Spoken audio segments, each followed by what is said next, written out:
Γεια χαρά σε όλους και καλώς ήρθατε σε άλλο ένα βίντεο του καναλιού. 2 μήνες περάσανε, παιδιά, που έχω το Mini 4 Pro και πετάω σχεδόν σε καθημερινή βάση.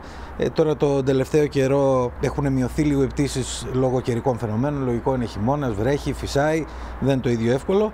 Αλλά σε αυτό το βίντεο θα πούμε τι είδα σε αυτούς τους 2 μήνες που πετάω, εάν το Mini 4 Pro είναι ένα drone που αξίζει για την κατηγορία του φυσικά και τι θα πρέπει ίσως να προσέξουμε. Πάμε λοιπόν να απογειωθούμε. Να δούμε εδώ, όλα είναι καλά. Να δούμε, τα έχω στο auto, δορυφόρους έχουμε. Βάζω να γράφω το βίντεο και πάμε για απογείωση.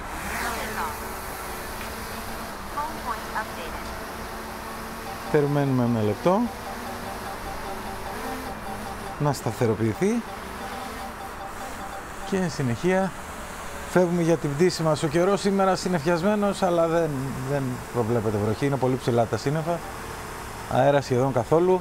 Καλές συνθήκες, εντάξει, όχι για κάποιο βίντεο, έτσι για μια απλή πτήση νομίζω είναι μια χαρά. Πάμε λοιπόν να φύγουμε και να κάνουμε την πτήση μας και να πούμε 5 πράγματα. Θα πάρουμε και λίγο ύψος. Σήμερα πετάω με τον ιδίο, γιατί το είχα pair από την δοκιμή που είχαμε κάνει τελευταία φορά με τον ιδίο, οπότε δεν μπήκα στη διαδικασία να πω να αποσυνδέσω τον ιδίο και να βάλω το RC2. Παιδιά, το Mini 4 Pro το έχω 2 μήνες, όπως σας είπα. Το καινούριο μικρό της εταιρείας, της DJI. Ένα από τα σημαντικότερα πράγματα που έχω να πω και έχω παρατηρήσει αυτούς τους 2 μήνες που πετάω με αυτό το drone είναι το OcuSync 4. Μου έχει κάνει τρομερή εντύπωση η εμβέλεια του OcuSync 4 και το πόσο καλά κρατάει το σήμα του ακόμα και σε μία μονάδα. Είναι πραγματικά εκπληκτικό, με τη λογική ότι παλαιότερα, εάν είχαμε μία μονάδα σήματος, αρχίζανε και στις 2 μονάδες, μην σας πω, αρχίζανε τα σπασίματα στην οθόνη κτλ. Με το OcuSync 4 αυτά τα πράγματα έχουν τελειώσει και είναι πάρα πολύ καλό. Και μιλάω πάντα σε CE, έτσι. Σε FCC, όπως είναι γνωστό και να μην τα λέμε πάλι, δεν αλλάζει κάτι, γιατί πας όσο κρατάει η μπαταρία και όσο δεν υπάρχει μπροστά εμπόδιο, βέβαια.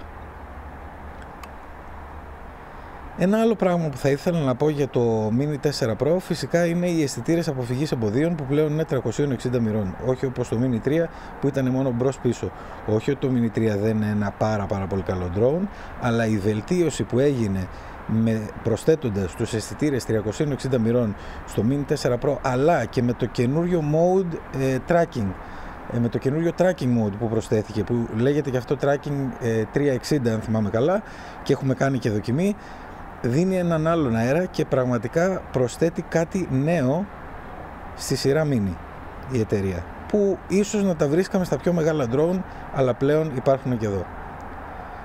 Από ποιότητα εικόνας δεν έχω να πω κάτι.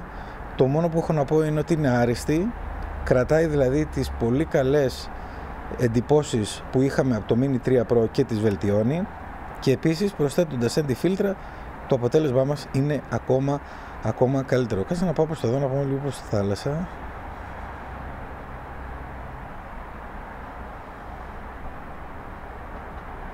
Θυμίζω ότι πετάω με τον ιδίο και όχι με το RC2. Φυσικά ακόμα έχουμε το vertical shoot που είναι για να τραβάμε κάθετα βίντεο για να πηγαίνουν απευθείας στα social media. Πτυτική ικανότητα του drone άριστη, κρατάει τα ίδια στοιχεία με το Mini 3 Pro και τα βελτιώνει και λίγο, είναι λογικό. Η μπαταρία, ένα πάρα πολύ καλό πράγμα που έγινε είναι ότι οι μπαταρίες του Mini 3 Pro με το Mini 4 Pro είναι συμβατές. Δεν είναι ίδιες, απ' έξω φαίνονται ίδιες, αλλά είναι συμβατές. Έχουν λίγο διαφορά στη χωρητικότητά τους και επίσης, εδώ έχω κάτι εμπόδια να κινηθώ, και επίσης η μεγάλη μπαταρία, η Plus, είναι απολύτως συμβατή, είναι ακριβώς η ίδια βασικά και για το Mini 3 Pro και για το Mini 4 για όποιον έχει Battery Plus και θέλει να κάνει αναβάθμιση στο Mini 4 Pro.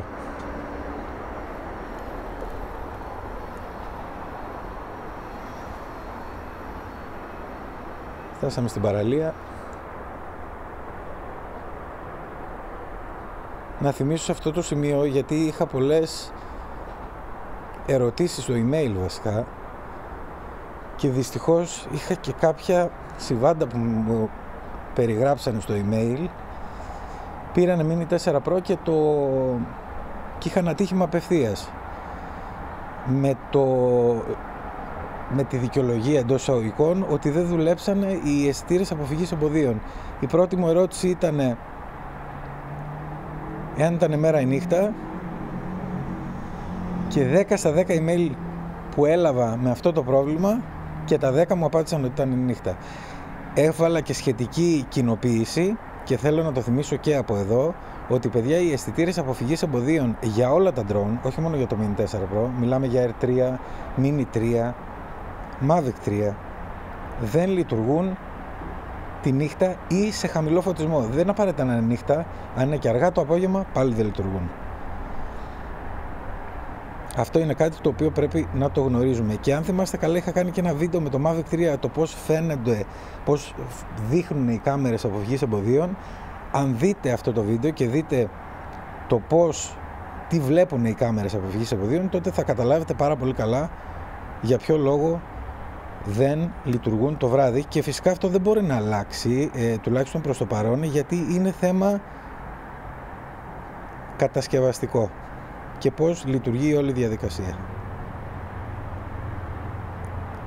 Άλλα πράγματα που θα ήθελα να επισημάνω για το δίμηνο, δεν έχω βασικά να σας πω, παιδιά, κάποιο ιδιαίτερα αρνητικό για το Mini 4 Pro. Δεν έχω κάποιο αρνητικό που να κάνει μπαμ. Είναι μια ξεκάθαρη αναβάθμιση από το Mini 3 Pro, την οποία, εάν μπορείτε να την κάνετε, το προτείνω ανεπιφύλακτα. Είτε διαλέξετε τον E2 χειριστήριο, με αυτό πετάω, δηλαδή αυτό που βάζουμε το κινητό από πάνω, είτε το RC2, το οποίο RC2 είναι και αυτό ένα χειριστήριο που μου αρέσει πάρα πολύ εμένα. Απλά τώρα για δοκιμές πετάω με τον E2. Νομίζω ότι θα έχετε κάνει μια πολύ καλή κίνηση εάν θέλετε να κινηθείτε στην κατηγορία των mini drones, δηλαδή κάτω των 250 γραμμαρίων. Εάν θέλετε να κινηθείτε παραπάνω, μπορείτε να πάτε στο επόμενο, στο R3 ή και στο αμέσως επόμενο, στο Mavic 3, σειρά Mavic 3.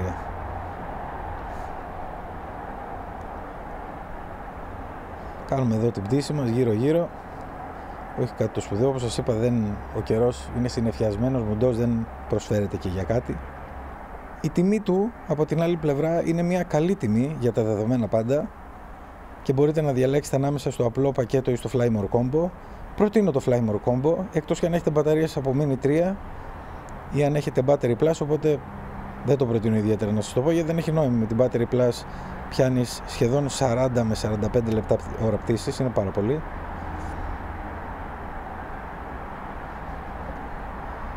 Σαν mini drone δεν έχει να ζηλέψει απολύτως τίποτα. Να πω και από τα μεγαλύτερα εννοώ, να πω και κάτι τελευταίο για να κλείσουμε το βίντεο μας εδώ, να κλείσουμε την αναδρομή έχω και κάποιους θορύβους εδώ πέρα και ζητώ συγγνώμη γι' αυτό. Να κλείσω λοιπόν για αυτούς τους 2 μήνες πτήσης και να πω ένα μπέρδεμα που έχει γίνει λιγάκι με την κατηγορία C0. Το Mini 4 Pro έρχεται με κατηγορία C0, έτσι, και αυτό σημαίνει ότι δεν χρειάζεται άδεια παρά μόνο εγγραφή στην ΕΠΑ. Μάλλον να το πω διαφορετικά, δεν απαραίτητη άδεια.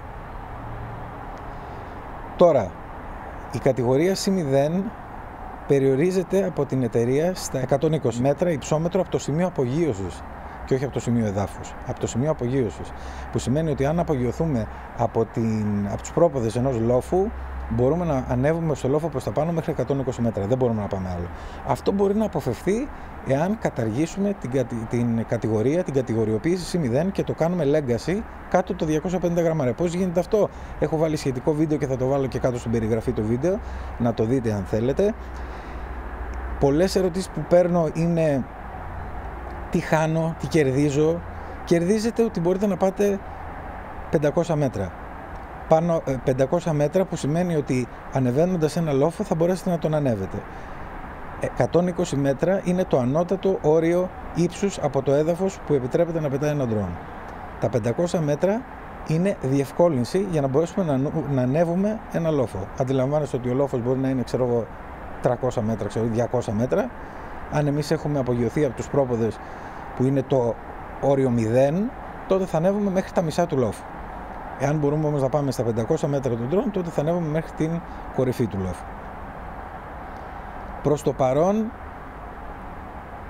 είναι μια καλή κίνηση να γίνει, γιατί από πρώτου αυτό πλέον παγωποιείται. Για τους φίλους δε που έχουν κάνει την κίνηση και έχουν καταργήσει την κατηγοριοποίηση C0 για το Mini 4 Pro, η εταιρεία έχει πει ότι θα δοθεί δυνατότητα σε όλους αυτούς να μετατρέψουν το Mini 4 Pro τους ή μάλλον να το κατηγοριοποιήσουν στη C1 μετά την πρώτη όμως.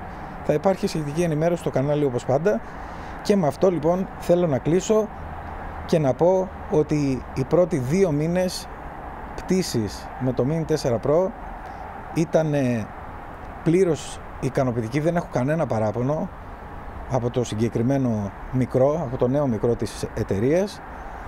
Προτείνω να κάνετε την αναβάθμιση αν είστε σε αυτή τη διαδικασία και επίσης αν είστε στη διαδικασία να αγοράσετε καινούριο drone, προτείνω να το κάνετε φυσικά της κατηγορίας mini, δηλαδή κάτω των 250 γραμμαρίων.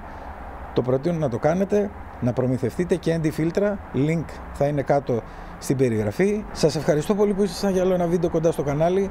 Like, subscribe, τα σχόλια σας από κάτω. Μείνετε συντονισμένοι γιατί έρχονται πολλά καινούργια βίντεο και τα λέμε στο επόμενο. Γεια χαρά!